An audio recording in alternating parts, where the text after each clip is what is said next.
पाला पड़ने का अलर्ट आ चुका है भाई। हमारे हरियाणा, पंजाब, पश्चिमी यूपी, एनसीआर का एरिया है और दोस्तों इसमें दिल्ली भी शामिल है।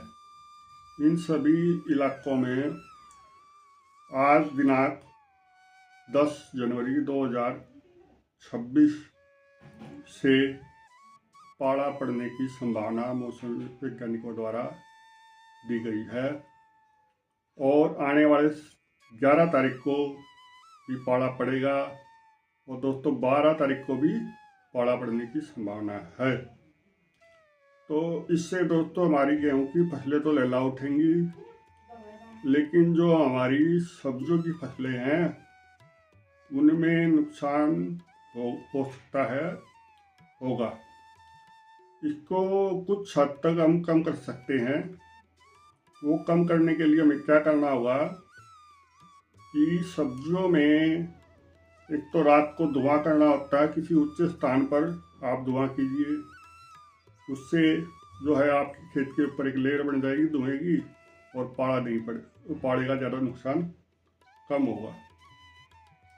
और दूसरा दोस्तों, आप उसमें खेत में हल्की सिंचाई भी कर सकते हैं, जिससे नमी की मात्रा रहेगी तो पौधा पाले के प्रति अलर्ट रहेगा। मान लीजिए पाला उस पर कम असर करेगा।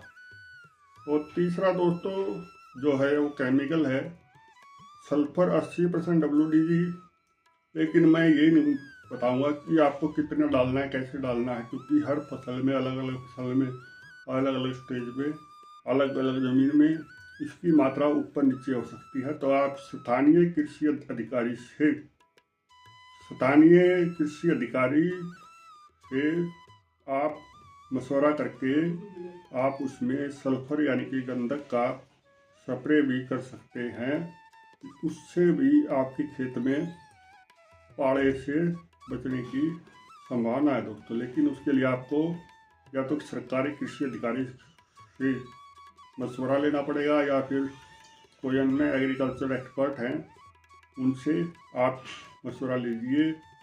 लेकिन आप इन उपायों का प्रयोग करके दोस्तों पाले के असर को सब्जियों की फसलों में कम कर सकते हैं।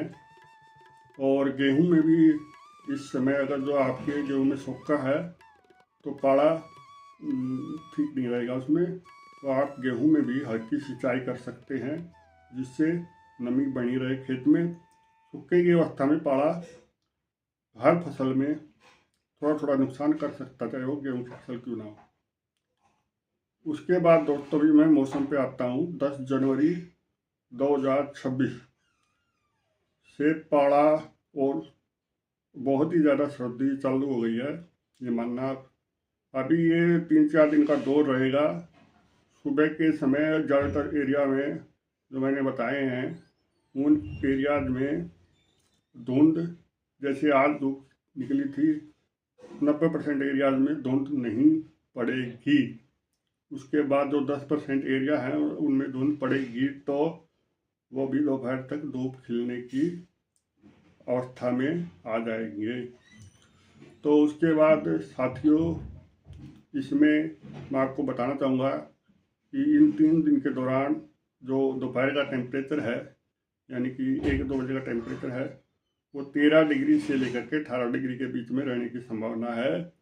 और जो रात का टेम्परेचर है वो दोस्तों 8 डिग्री से लेकर के 1 डिग्री तक जा सकता है। तो दोस्तों चैनल को सब्सक्राइब कीजिए और लाइक कीजिए वीडियो को। अगर जो आपको अच्छी लगी हो तो अपने दोस्तों के साथ शेयर कीजिए दोस्तों। धन्यवाद दोस्तों। जय जवान जय किसान। धन्यवाद।